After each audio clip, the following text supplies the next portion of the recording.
Welcome to the New Chemist. We're glad you're listening. Feel free to download this podcast on Google Podcasts, Apple Podcasts, and Spotify. Here on the New Chemist, we discuss chemistry, which simply put is the science of change, as well as careers, community, research, and COVID-19. We're happy you're tuning in. My guest today is Dorraine Duncan. Thanks for joining me this morning. It is good to hear from you. Just briefly, I'll inform my audience about you. Dorraine Duncan is an accomplished analyst at HR&A advisors in the greater New York City area. She has served as a Forefront Fellow in 2019 in the Urban Design Forum. Also, she was a project manager for RISE New York City, which was a part of the New York City Economic Development Corporation. Along with those accomplishments, she was a Georgia Tech Climate Fellow, a graduate research assistant at Georgia Tech, and a Georgia Tech teaching assistant. While at Georgia Tech, she received a master's degree in public policy and a master's degree in city and regional planning. Moreover, her undergraduate degree was in mathematics at Kalamazoo College. A well-rounded, accomplished young person, please welcome Dorraine. Good morning, Dorraine. Thanks for joining me today. Thanks for having me, David. Yes, it's good to see you after such a long time. So, same here. Yeah. So, what has been your long-standing interest in the field of public policy?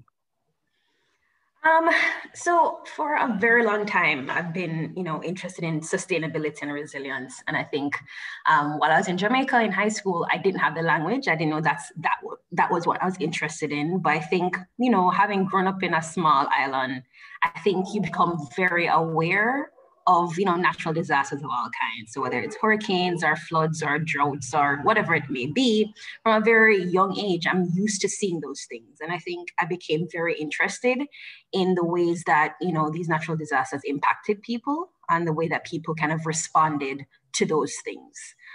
So from high school, I understood and I really enjoyed things like social studies and geography. And I think my kind of translation of that into sustainability kind of happened later on, probably in college time. But I've always had that interest in understanding how the environment impacts people's futures, impacts people's families, and the way in turn that people impact the environment. I've always been interested in that. And the language came on, much later on in my life. Okay, that's interesting that you said that the passion and interest was there.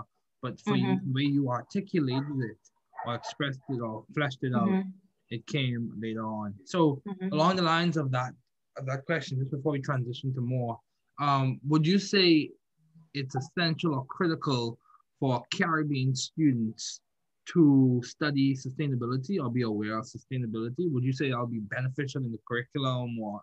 Of course, without a doubt.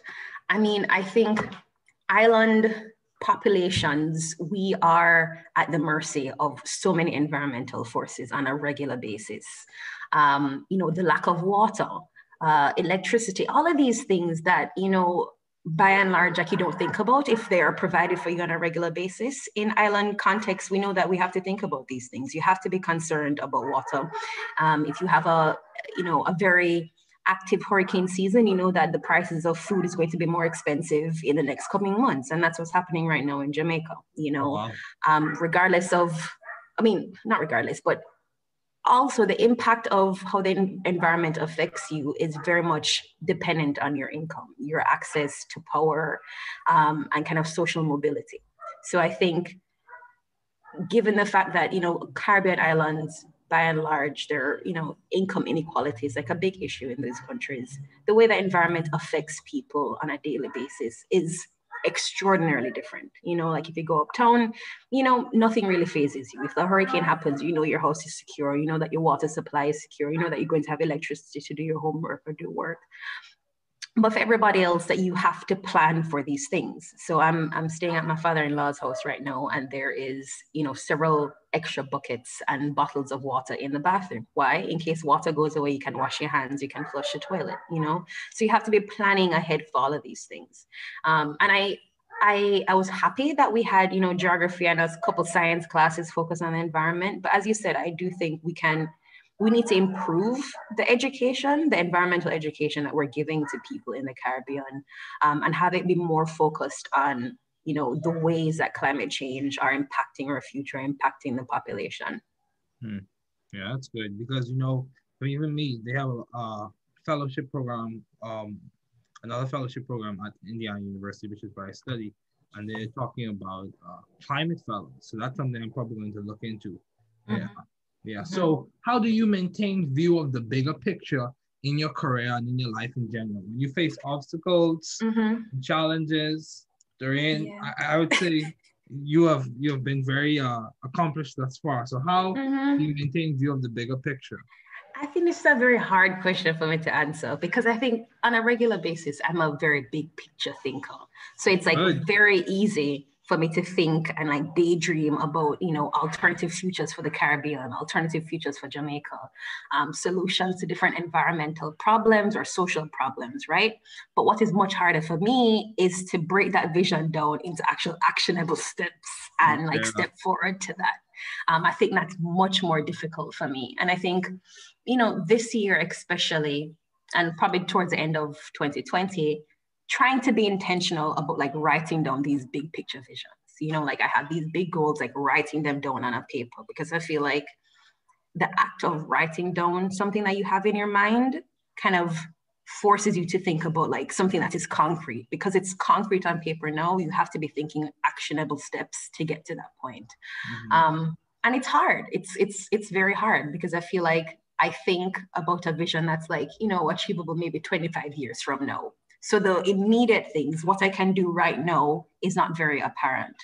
But I think I've been trying to commit myself to writing it down and being intentional about researching, if I want to start a business, what is the first step I need to do?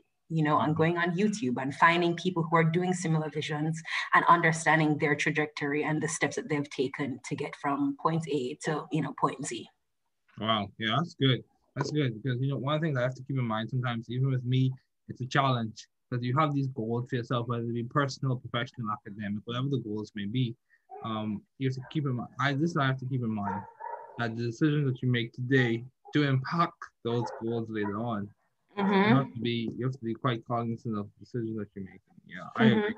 And I think just to add to that point, I do feel like sharing some of these visions with people that you trust is helpful. Yeah, sharing it with someone that you trust to hold you accountable. So, in the next 6 months, someone can ask, so where's the business? What's happening on that front? And having someone outside of yourself, outside of, your dream book or whatever you write it in, to ask you questions, to hold you accountable, to keep you encouraged, to keep you moving on, each individual step to the big goal. Yeah, because one thing that I keep in mind on the same point, when you innovate in isolation, it gives a false appearance of novelty in some instances. So what I'm saying is sometimes even in science, you'll be researching or reading something and you'll be like, whoa, I just came up with this idea. In isolation, you think it's novel, but when you go amongst people, they tell you, dude, that's already been discovered 15 years before you even joined. Yeah. So and not just the fact that you could lead to duplication, but the fact that you're probably missing out on collaborators, people who have these same visions may have, a complementary skill to what you have, and you could be working together with them to move forward. Yeah. And the thing I like about collaborations is, I'm actually, my research project for this graduate program, which I hope to be here until I finish my PhD because I like it. The research program I'm working on, the specific project, is a collaboration between 3 different professors. Yeah, so it's rich. It's like some good Caribbean jerk or some good Caribbean is rich. So how have you been adaptive and creative in the field of public policy? Okay, so my degrees are in both public policy and city planning, and I think both of them are very similar because they're such broad fields. In essence, when you leave a planning program or you leave a public policy program, what you're leaving with is just a set of tools to apply to any sort of societal problem that you see fit. With public policy, you have an understanding of how government works, of how policies are built, how legislation is passed. With city planning, you're given a set of tools that are more spatial in happening. So you're understanding how zoning works in a city to facilitate, certain conditions within a city. So I think both of those tools are broad enough and are constantly being innovated enough that you can apply them to anything. So for me, I came into grad school already having a deep excitement for sustainability, particularly the type of sustainability that is most relevant to Caribbean islands. But understanding that those same skill sets can be used for things that I didn't see in my future. So as an example, when I graduated from Georgia Tech, I moved to New York, and my first job was with the New York City Economic Development Corporation. One, I never saw myself working in economic development because there's this false dichotomy that sustainability or economic development, the two of them don't happen at the same time. But here I was working in this space, working on, the advancement of renewable energy in the city, but also thinking about the fact that this can create jobs. This can create meaningful jobs for, various communities, particularly communities of color in New York. Understanding that I had to kind of reapply my understanding of, sustainability as a system.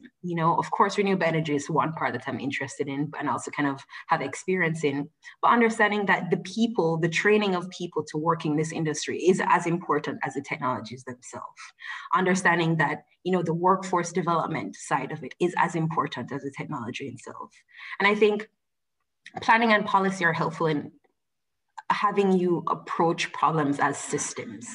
So if you think about sustainability as a system of both environmental actors, human and technological actors, and economic actors, then you realize that you don't have to just be working on the environmental side to have a role in that system, And I think being a part of both of those disciplines, I think I think I'm a jack of all trades by nature, and I feel like those type of professions force you to keep thinking that way, force you to keep thinking big and multidisciplinary, interdisciplinary. You have to think that way when you're in those spaces. Yeah, that's good. Along the same lines, you made the point that just because you're working in one sector, whether it be with environmental actors or under the environmental domain or regime, doesn't mean you're not impacting a larger goal. So because you have human factors, societal factors, and all those other things. So yeah, I completely agree. So you went to Kalamazoo College. You went to the very good institute, Georgia Tech. And you how did you seek or find the right environment for you to thrive intellectually? How did you choose those schools? What was the guiding factor? I'll be very honest with you. For Kalamazoo, I went there because I got a scholarship. Okay. I think when I was graduating my last year of high school, based on the subjects I did in sixth form, I got into UA, and that's the University of West Indies in the Caribbean, and I could have done geology and geography, or could have done actuarial science. I was not confident that, I wanted to do either of those subjects, kind of because the way that the education system works in the Caribbean is kind of you're streamed. So depending on the subjects that you do in high school, it kind of, maps out a path for you in tertiary education. And I knew that what I wanted to do didn't sit squarely in either of those spaces. So at the very least, I knew that I wanted to be able to explore liberal arts education, a place that I could kind of jump from discipline to discipline, because, my jack of all trades-ness was popping up from there.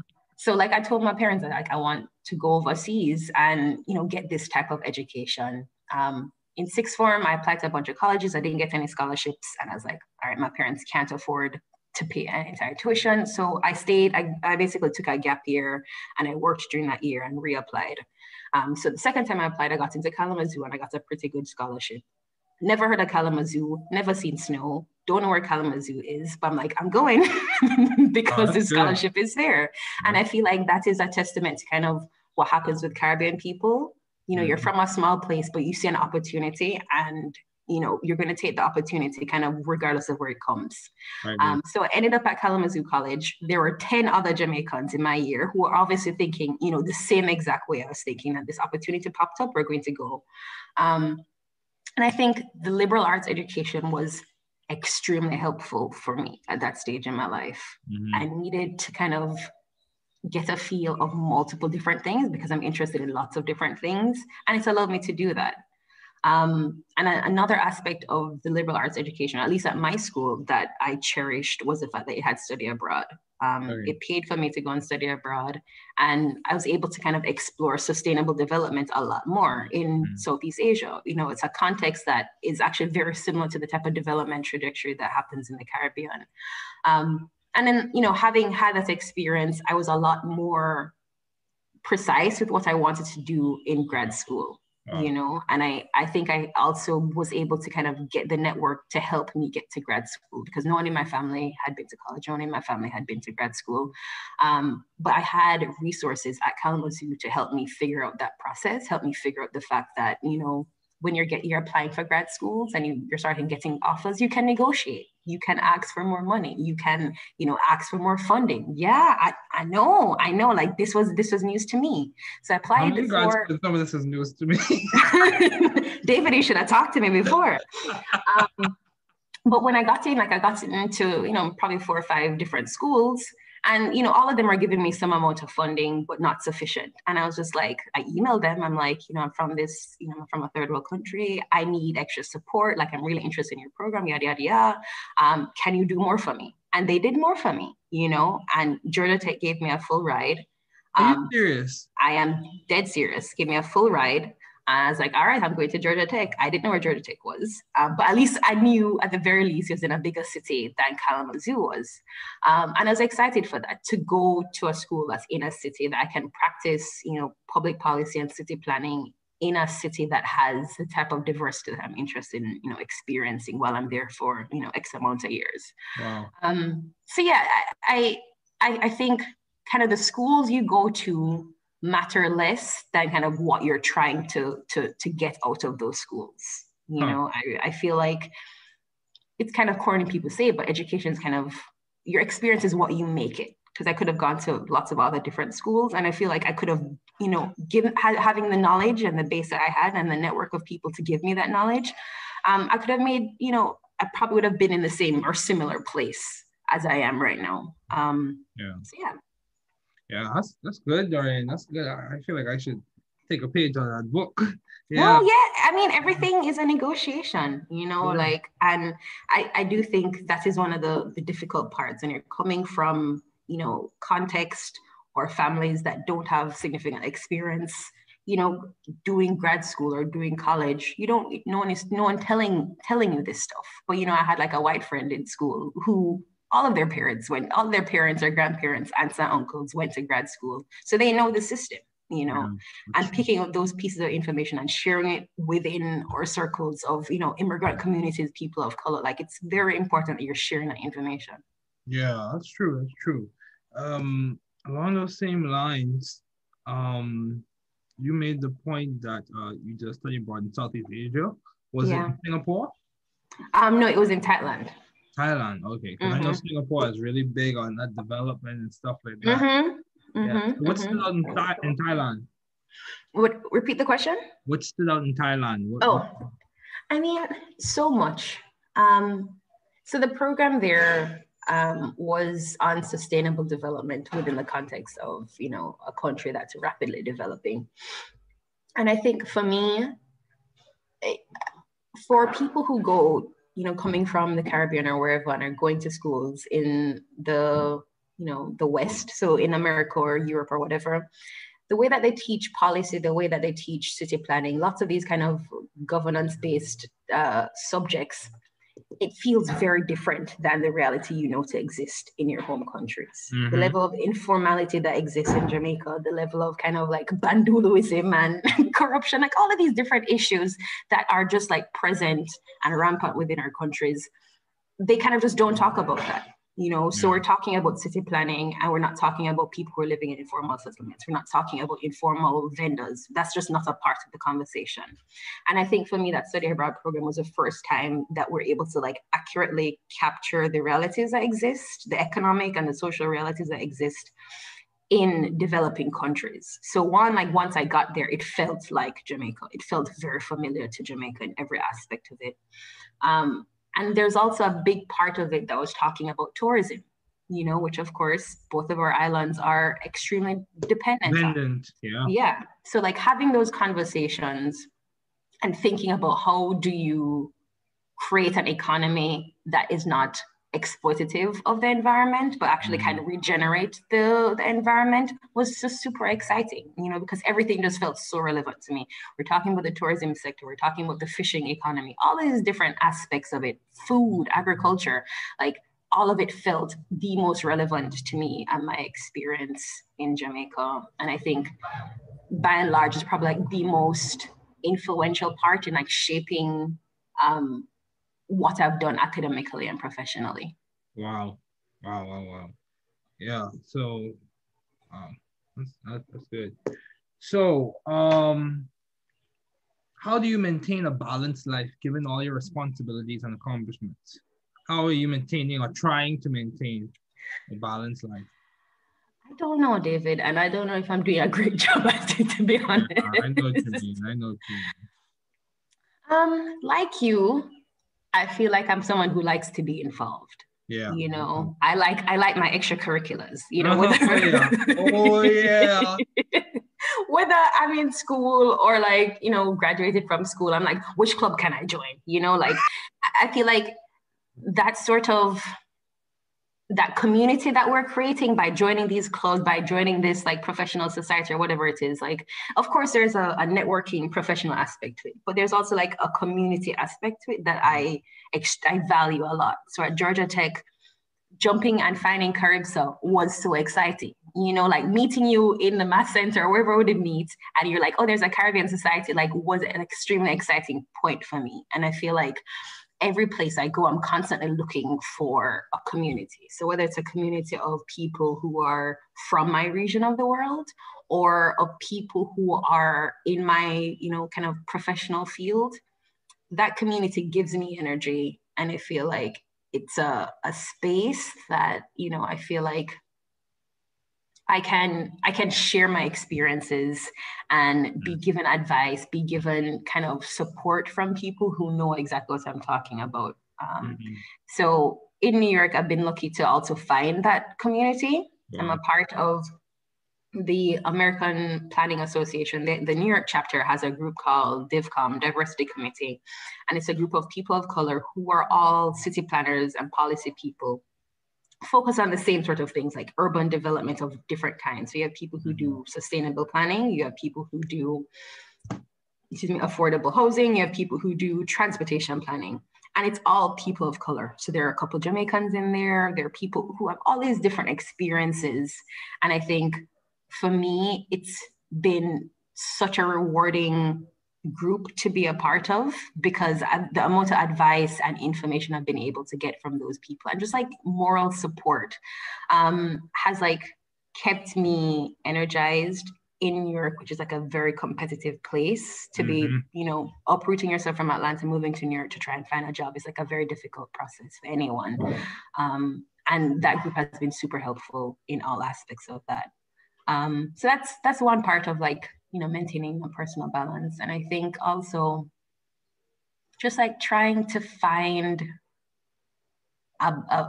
trying to set boundaries, basically, So at the current job I'm in consulting now, the idea of work-life balance is, it's not a big thing, it's not really respected in the industry, but trying my hardest to be like, I'm not going to respond to emails after 6:30.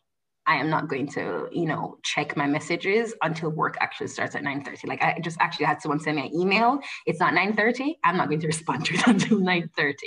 Yeah. So trying to be deliberate about setting those boundaries and pushing back at like these expectations that encroach on my time.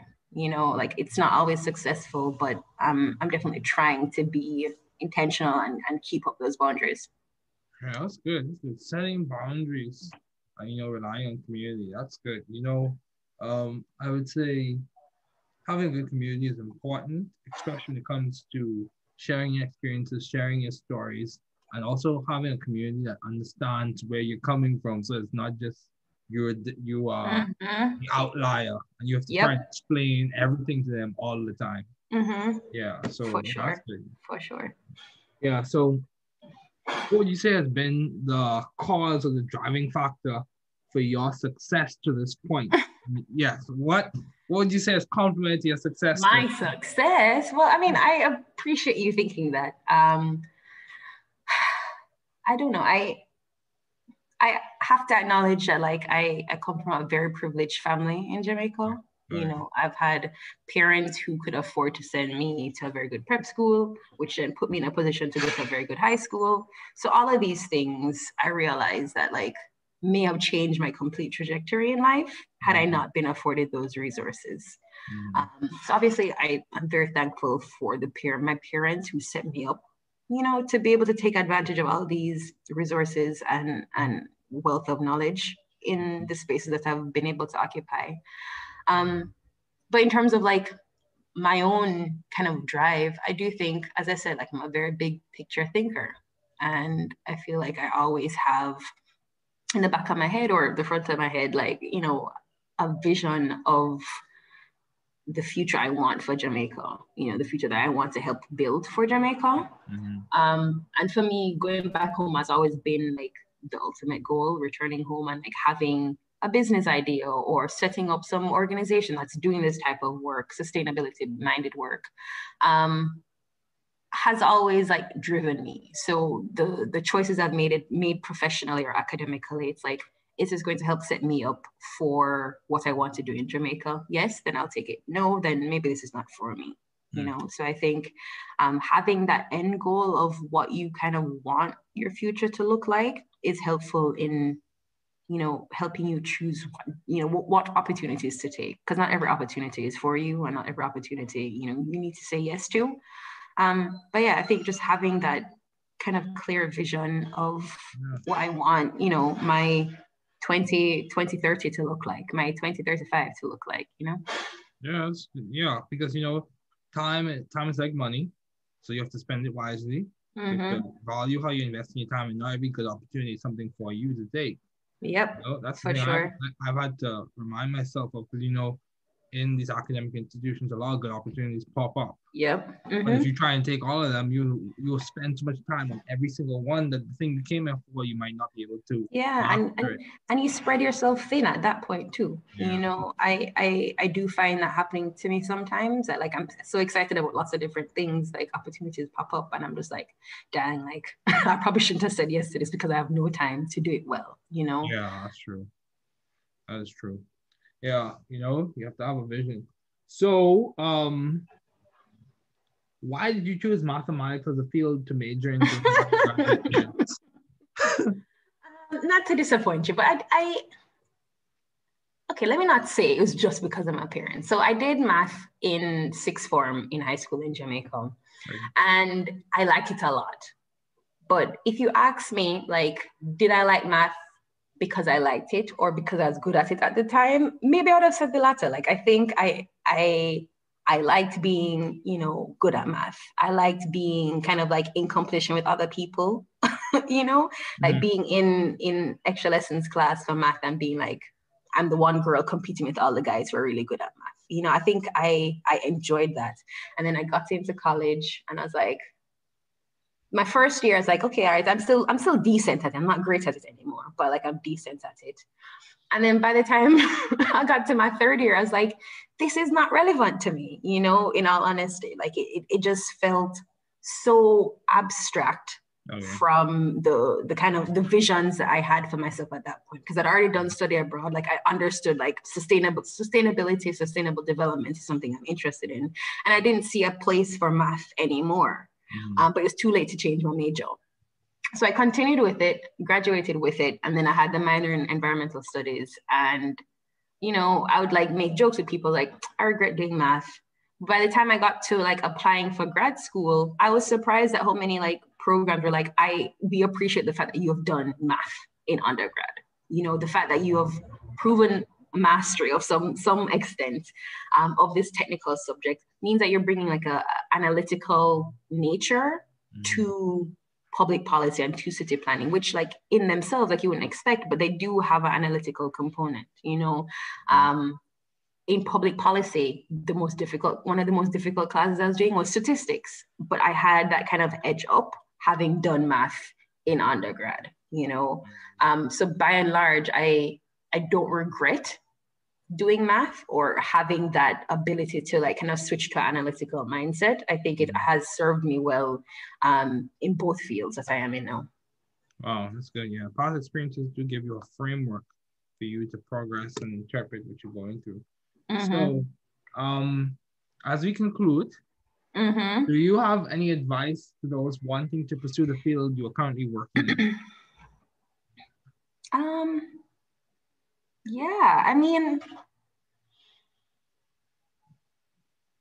I think the Caribbean needs more people like this, you know, or just the world generally. I think what excites me about both public policy and city planning is that it forces you to think about issues like systems, as I mentioned before.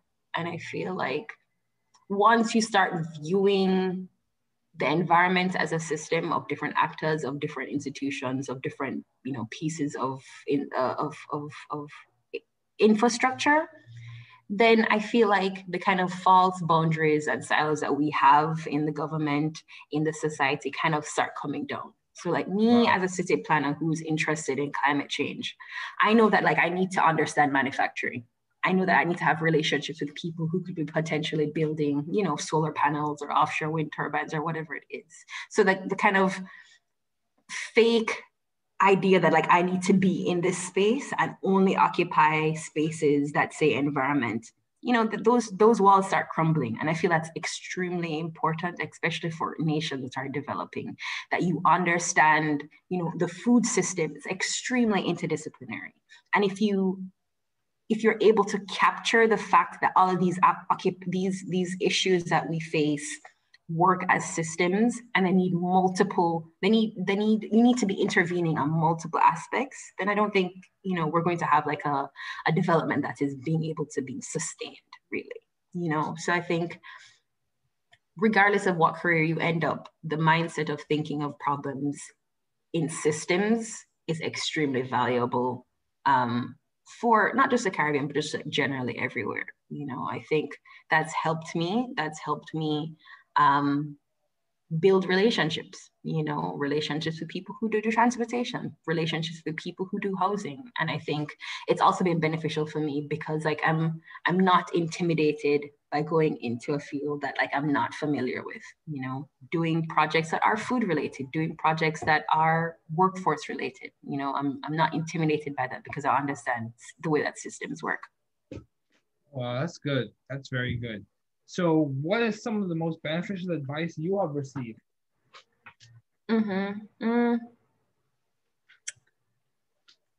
So much. I mean, I think for me, the most beneficial thing someone has told me is to be deliberate and articulate about what you want out of particular experiences and to say it to people, you know, when you're starting a new job, when you are starting a new grad program or undergrad. Define the vision of what you want to learn. You know, say that like my interest in environmental studies is because I want to focus on Caribbean nations and the problem that exists in Caribbean nations. And sometimes that may not result in anything, you know, but sometimes you defining what you want out of an experience helps people connect you better to different resources that can help you, you know, build that experience. So saying to people that I'm interested in the context of island nations in sciences generally, they may be able to connect you to a professor that's also from the Caribbean. They may be able to connect you to someone that's doing research in a Caribbean island, whatever it may be. And I think that's been something that has stuck with me throughout my academic and professional career. You know, I think one thing people will say about me is like Dorraine is very not forceful, but she articulates what she wants, and she articulates, what she's trying to get out of an experience. And I think that has served me well. And of course, the kind of other side to that is like, what if you were not sure what you want? I mean, that can also be something that you say to people, like, I'm not sure what I'm wanting out of this experience. So maybe giving me like a diversity of experiences and perspectives within this like academic or professional space is something that you need. You need to be able to explore multiple different options so that you are quickly able to realize what you don't like and what you like. Wow, Dorraine, you dropping nuggets, man. I'm trying. Dropping nuggets. But Dorraine, thanks again for joining me. It's good to have you on. It's good.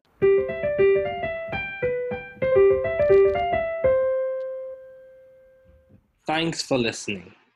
We're glad you were able to tune into this podcast.